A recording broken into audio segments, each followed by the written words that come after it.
So we pick up a Kratos in this game after he killed pretty much everybody in God of War 3. We find out Kratos has a son named Boy, and when they get home from a normal hunting trip, they get a knock at their door. Kratos immediately hides his son and goes to face whoever's knocking at the door, and you get greeted with this lanky ass dude in comparison to Kratos who doesn't really look super imposing, and he immediately just starts talking shit.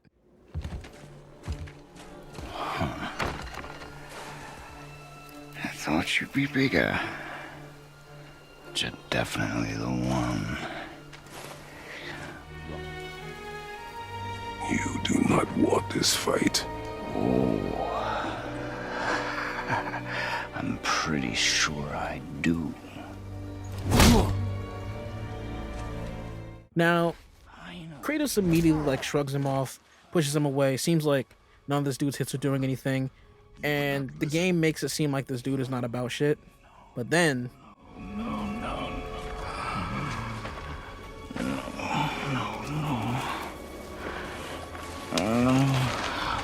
Fine. My turn.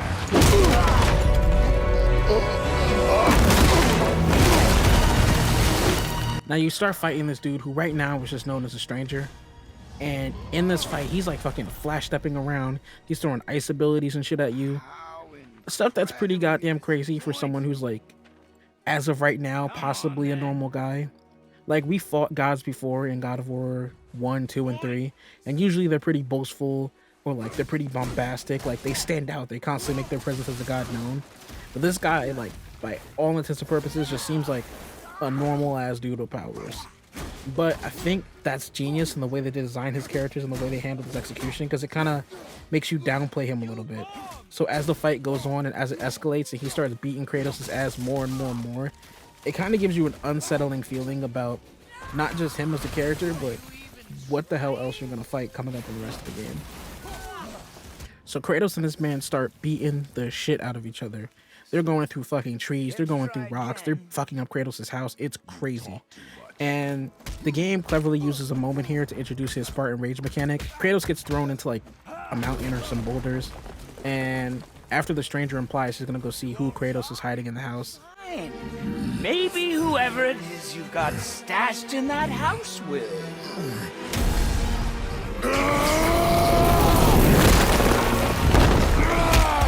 He rages out and then starts beating the hell out of the dude.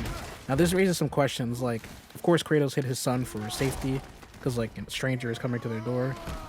But the stranger also says that Odin is looking for answers, implying that there may be people actively searching for his son, and that Kratos is aware of this, and that he's hiding him for a specific reason. But that's all stuff that we'll find out later.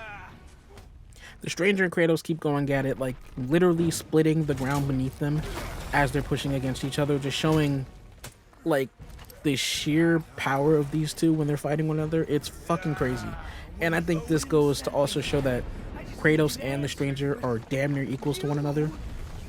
And once you get that thought in your head, they immediately shit on this idea when the stranger states that he feels absolutely nothing that's happening right now. I want you to know one thing. I can't feel any of this. So now, if you're an absolute nerd who obsessively searched and learned about Norse mythology the second that this game was announced, you probably put the pieces together that this is Baldur, but the game doesn't confirm this until later.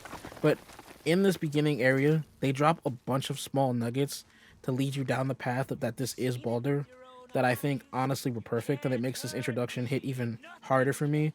And I think anyone who knows who Baldur is before playing this game, it'll hit hard for them as well. Anyway, moving on, I just had to drop my well actually moment. Now Kratos responds to all this taunting and shit talking by flaunting the fact that he isn't a bitch either, and he shows off his regeneration. And what's dope here is that you see Baldur regenerate earlier in the fight, and it has the exact same animation that they show Kratos regenerate with here.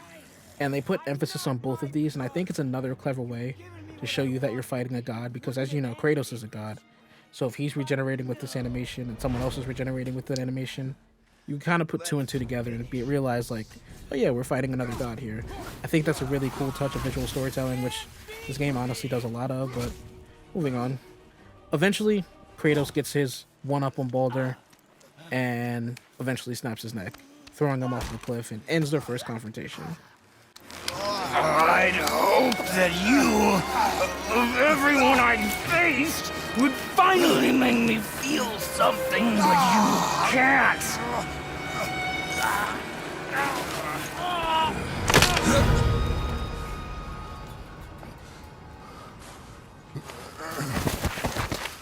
So, at this point, what do we know? We know Odin is sending people looking for Boy, and that these motherfuckers in this new land are strong as hell, possibly stronger than who Kratos has fought before. And obviously, now that we've killed someone sent directly by Odin, we can assume that we basically have just started a war with these gods. So, jumping forward a bit, later in the game, Kratos and Boy are at the entrance to Jotunheim, which basically the entire point, the entire narrative of the game is that Kratos' wife, Boy's mother, passed away at the very beginning, and they're going to spread her ashes at Jotunheim for her. So you're at the entrance to Jotunheim. You're basically about to accomplish the goal of the entire game. Everything you've been working for is right in front of you. And surprise, surprise, Baldur comes in to fuck this moment up. Now, Baldur starts beating Kratos' ass with extra potency here because at this point in the game, they've, done the usual God of War stuff, killed a few people, caused a little bit of trouble. But we're gods. We can do whatever we want. That's what I said to your mother, right before I gave it to her. Now, while getting his ass beat, Kratos picks up Baldur, slams him into the gate for Jotunheim, completely destroys it, and this causes Boy to completely crash out. And he gets upset with Baldur taunting him, he gets upset with Kratos telling him to go away, and he starts firing arrows, eventually shoots Kratos, and he gets his dumbass captured. Dear boy. Yes, by all means, Junior, run away. Let Daddy do all the heavy lifting for you. Let go! Calm down, boy. You are not ready for this. I'm ready!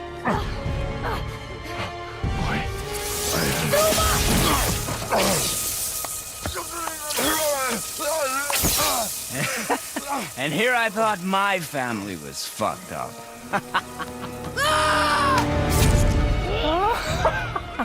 Oh, your father is right, boy. You are far from ready. Now, would you be so kind as to hold this for me? Thank you. Atreus! Now, Baldur flies away on a dragon, and you would think, damn, they got away. I guess we're gonna find them in another mission. Nope. Kratos immediately jumps after them, lands on the back of the dragon, and Kratos and Baldur start throwing hands on a dragon while that shit is flying through the air. These motherfuckers just, they will fight anywhere. They do not care. Eventually, the dragon crashes into Tyr's temple, which is basically like the fast travel hub for the entire world, and Baldur's gonna use it to take Boy back to Asgard so he can bring him to Odin. Kratos says hell no, or maybe he says hell yeah, and he ends up pulling all of them into Helheim just to get Baldur off their ass. It's over. Is it?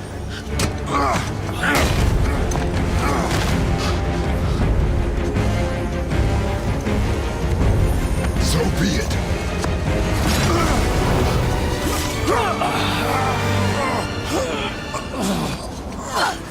Baldur! No!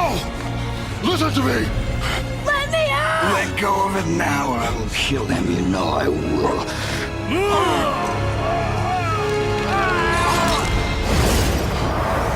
What did you do?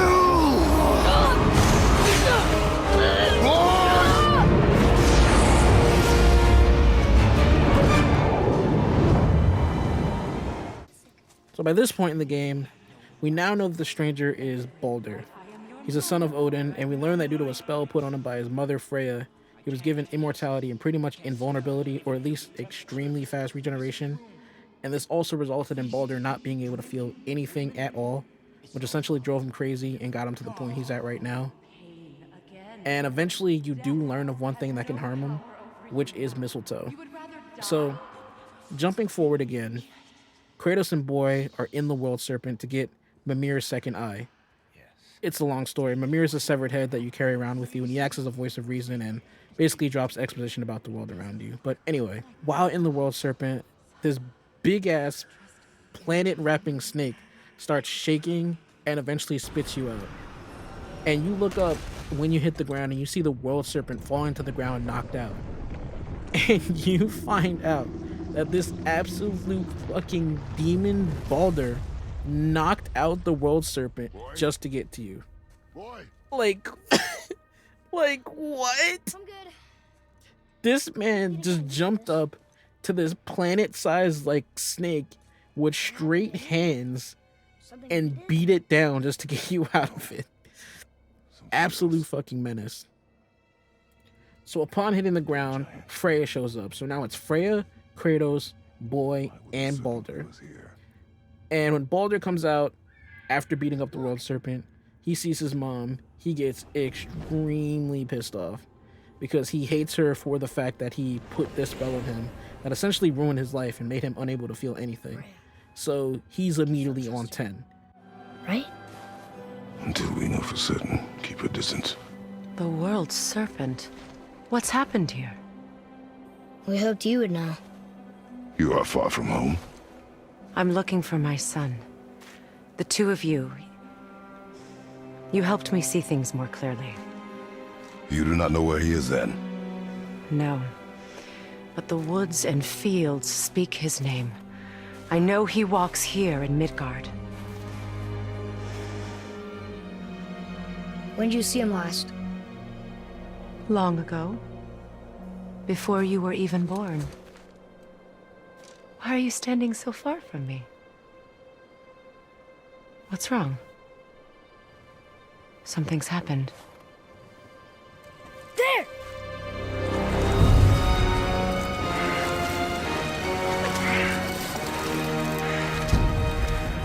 I had a feeling that hurting the big snake would bring the two of you out in the open. Do you have any idea at all, what you have cost me?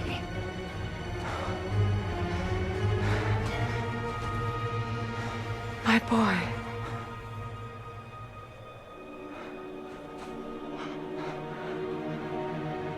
Mother. I'm here. Don't run away. Oh, I'm not going anywhere, Mother. I know that you're still angry. I know that how you feel hasn't changed, but I want you... How I feel? How I feel?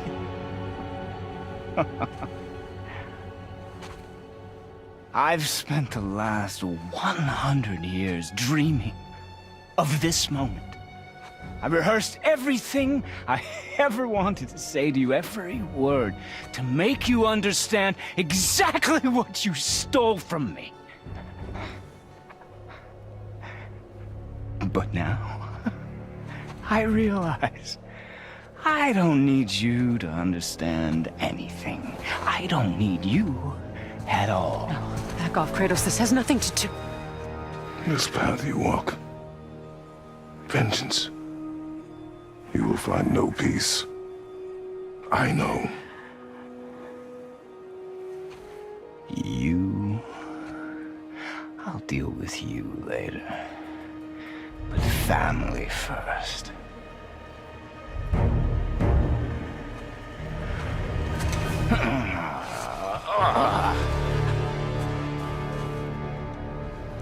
This again?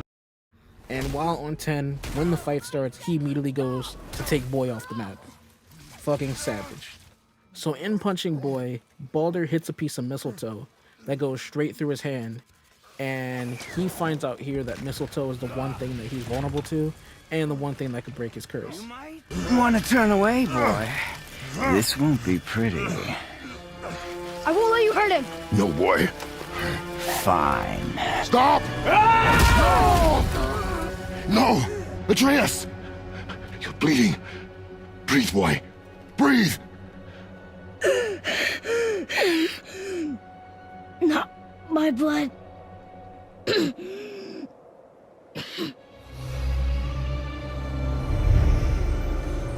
What is that?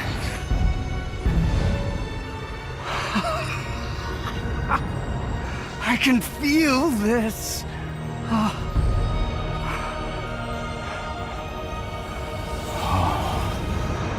can feel everything.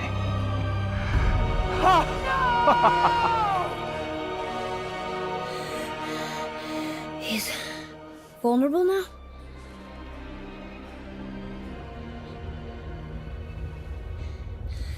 So once his curse is broken, he can immediately feel things, and him being the crash out he is, still wants to kill his mother, and he still wants to fight Kratos. So, in this fight, you have Freya attempting to break everyone up and attempting to keep her son safe from Kratos and Boy. You have Kratos and Boy doing ultra combos on Baldur, and you have Baldur being a crash out, basically trying to kill everybody there. Now this fight is fucking crazy. God of War is known for its crazy scales, and this fight just continues to do that. You got, well, one, the World Serpent is knocked the fuck out in the background. You got already the crazy destructive shit that we've seen Kratos and Baldur do. You got Boy helping, shooting like lightning arrows and shit in this fight and doing ultra combos with Kratos. You got Freya using spells and summoning vines and shit to try to break everybody up, and then at one point she reanimates a fucking frost giant and is using his body like a puppet to try to break up the fight. It's crazy. There's so much shit going on. It definitely was like the perfect way to end off this game. But in the end, Kratos beats the shit out of Baldur, finally beats him down, and as he's going to kill him, Boy tells Kratos to stand down because he's learned his lesson now and he's a good boy now. So he tells Kratos, you know, you gotta be better, you gotta be a good guy. And Kratos is like, you know what? Bet. So he lets Baldur live.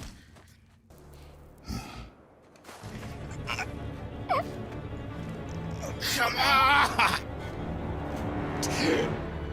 Do it! Do it! Stop. Please. He's beaten Father. Not a threat. You will not come for us again. You will not touch her. I don't need your protection.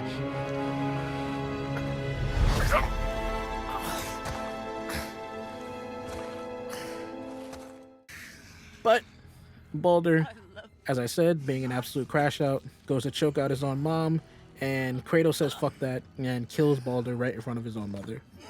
Damn. Why do you even care? You could have walked away. The Cyberlians here must be better than this.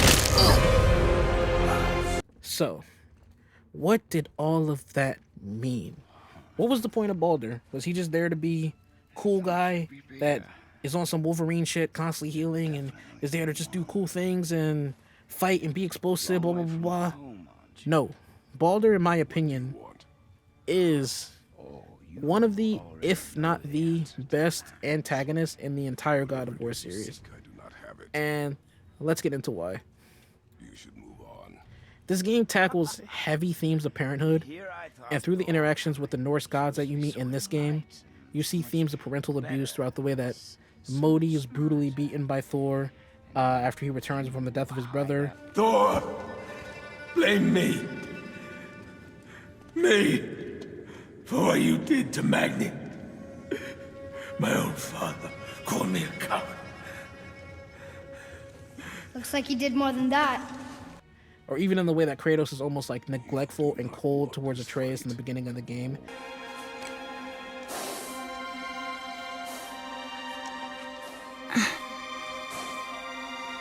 I can't.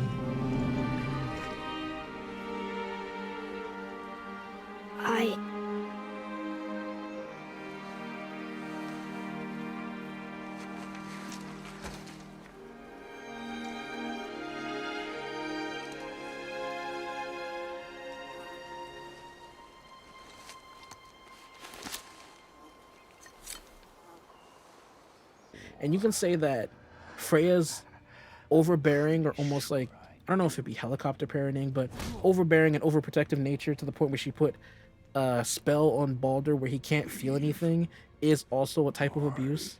I would never Stay out of sight. this. You had no right. I had every right. I am your mother. You had no right, witch. I can't taste. I can't smell. I can't even feel the temperature of this room. Feasting, drinking, women. It's all gone. You'll never Gone. feel pain again. Death has no power over you now. You would rather die? Never feel again? Yes. Yes. I would rather die. Yes. Take it away, Mom. I can't. Please. Please take it away. It doesn't work like that. Son, trust me. In time, you will thank me. You will thank me. Come on.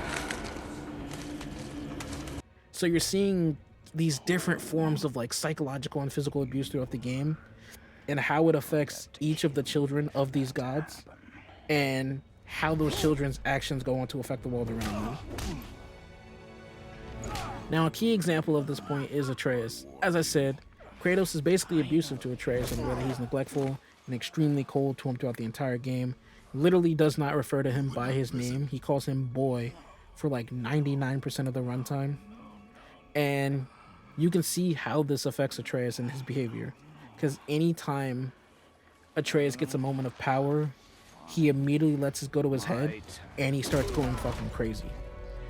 The game shows this as early as like the very first missions. After you defeat the troll, you see Atreus start wilding out on it, basically screaming that the troll is nothing. That's what you get! Boy, Think I'm afraid of you! You're nothing to me! boy, look at me. Look at me, boy. Boy, look at me. It becomes even more apparent after Atreus finds out that he's a god.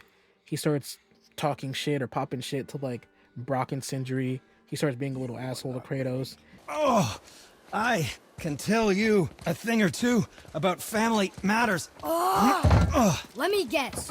Your brother isn't as talented as you, and his work is junk. Those things are accurate. Your point? It's all you ever talk about, over and over. Do something about it or shut up already. I see. Yeah! We're sick of hearing about little people's little problems!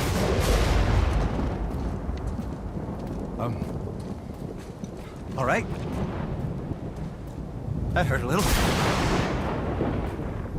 And then the craziest thing he does is he kills Modi when Modi's already basically defeated, just to basically assert dominance over him or to feel like he's above Modi.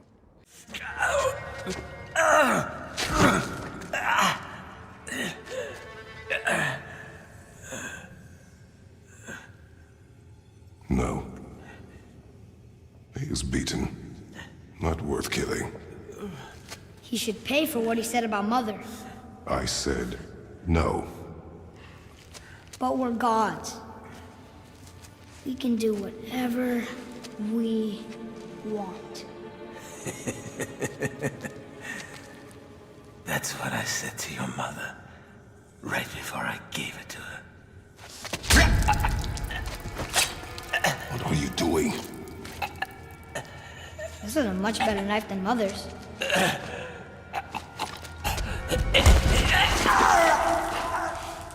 You killed against my wishes. You lost control. Haven't you been teaching me to kill? I've been teaching you to survive. We are gods, boy. And that makes us a target. From now until the end of days, you are marked. So I teach you to kill, yes, but in defense of yourself. Never as an indulgence. Nobody cared about him anyways. What's the difference? There are consequences to killing a god! Why? How do you know? How do you know? Watch Your tone, boy. Whatever.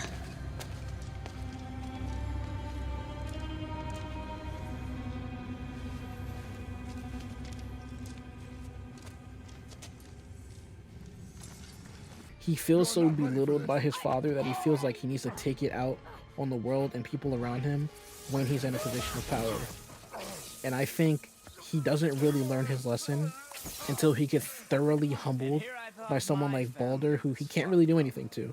Like, he sees Baldur come beat the shit out of Kratos, and he tries to stop Baldur, shoot arrows at him. It does absolutely nothing. He gets knocked out, almost captured, and then they get pulled all into Helheim because of the actions of Atreus. And then while in Helheim, Atreus is faced even further with what he's done, where he gets scolded by Kratos, and he gets to see a replay of himself killing Modi, and just see how crazy some of the decisions he's made throughout this last few missions or his little arc has been. Are you gonna help me?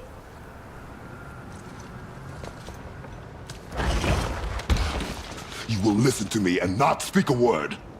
I am your father, and you, boy, are not yourself. You are too quick to temper. You are rash, insubordinate, and out of control. This will not stand. You will honor your mother and abandon this path you have chosen. It is not too late. This discussion is far from over. We are here because of you, boy. Never forget that.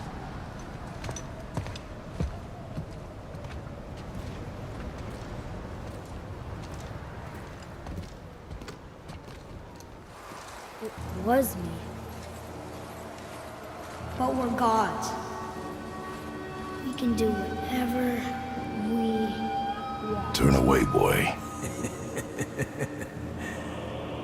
That's what I said to your mother right before I gave it to her. It wasn't me. I couldn't have done that. Do not dwell on those thoughts. Not here. Yeah. We must keep moving. Yeah. But even after all this, even though Atreus starts behaving a little bit better, I don't think this is what fully snapped him out of this. I don't think he fully, truly understands the wrongdoings and the actions he's done until Kratos has a speech with him about the things that Kratos has done in his past and everything that basically brought them to this point, and why Kratos is the god of war, or why Kratos is the ghost of Sparta, rather. And I think Atreus telling him to stop when he was going to kill Baldur was one aspect of it, but I don't think it truly hit home until he heard the story of Kratos' past. You were just an animal. Passing on your cruelty and rage, you will never change. And you do not know me. I know enough. Does he?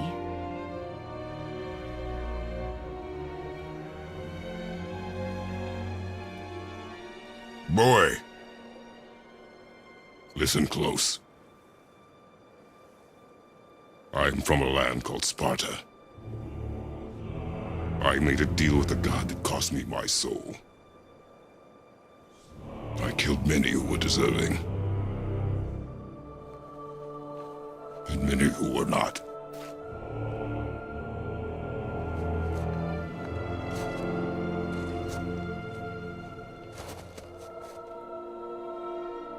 I killed my father.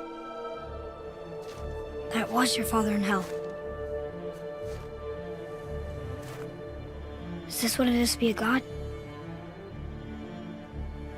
Is this how it always ends? Sons killing their mothers? Their fathers? No. We will be the gods we choose to be. Not those who have been. Who I was is not who you be. We must be better.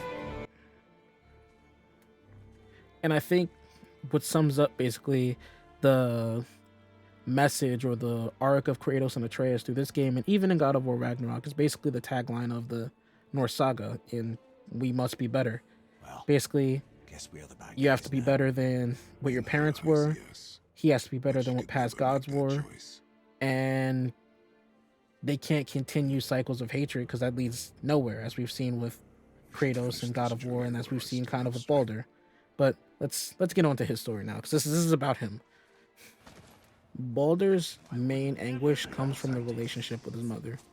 You learn that she basically forced this spell onto Baldur due to her own fear of losing a child. So, because of her actions, Baldur can't feel anything. And it's not just that he can't feel pain, he literally cannot feel anything. He says he can't feel temperature, he can't feel touch, he can't feel taste, like absolutely nothing. He's basically numb to the entire world around him. And as a result, he starts to pretty much lose his mind because he's immortal, living for thousands of years, and can't really experience anything. So Baldur's psyche is essentially the result of an overprotective parent, but to like the absolute extreme.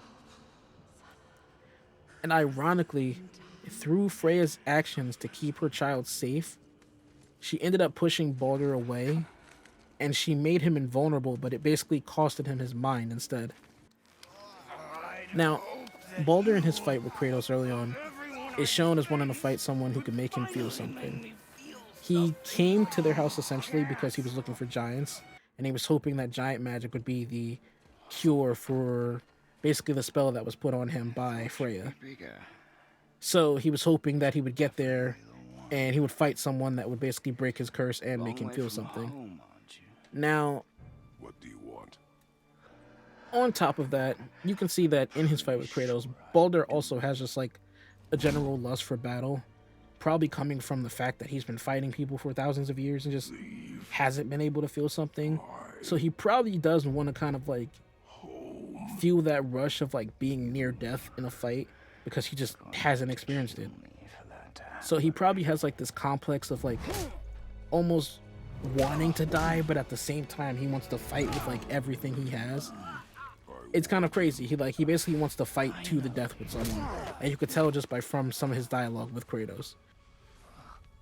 But let's get back to the relationship with his mother.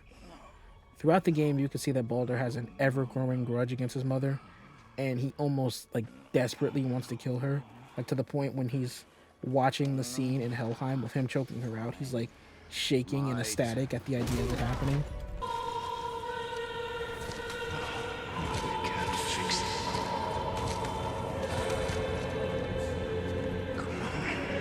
Do it! Do it! Come on!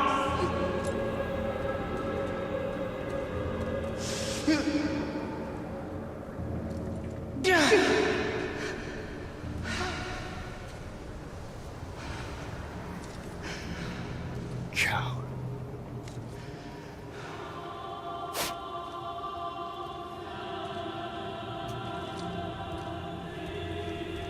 I never want to see you again. Never.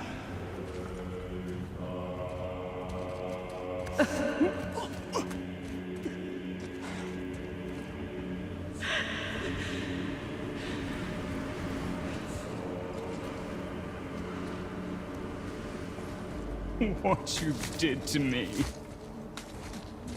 What you did to me! Ah! Ah!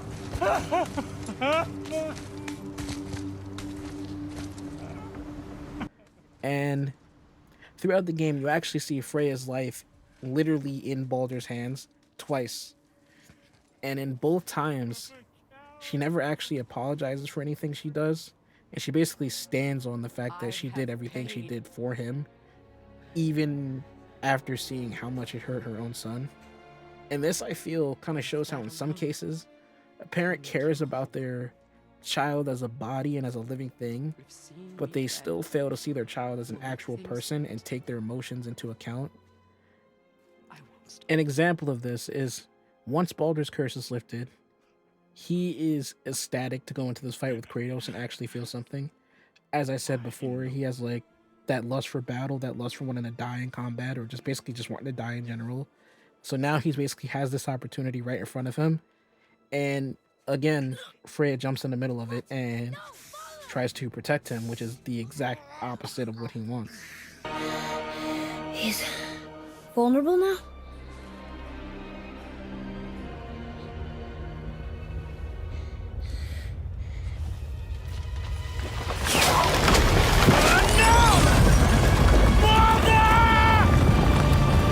And he blatantly states this pretty much after Kratos beats him down and Baldur lashes out before he goes to try and kill her. What I do or say, you won't. You won't stop interfering in my life. I was just trying to protect you. I've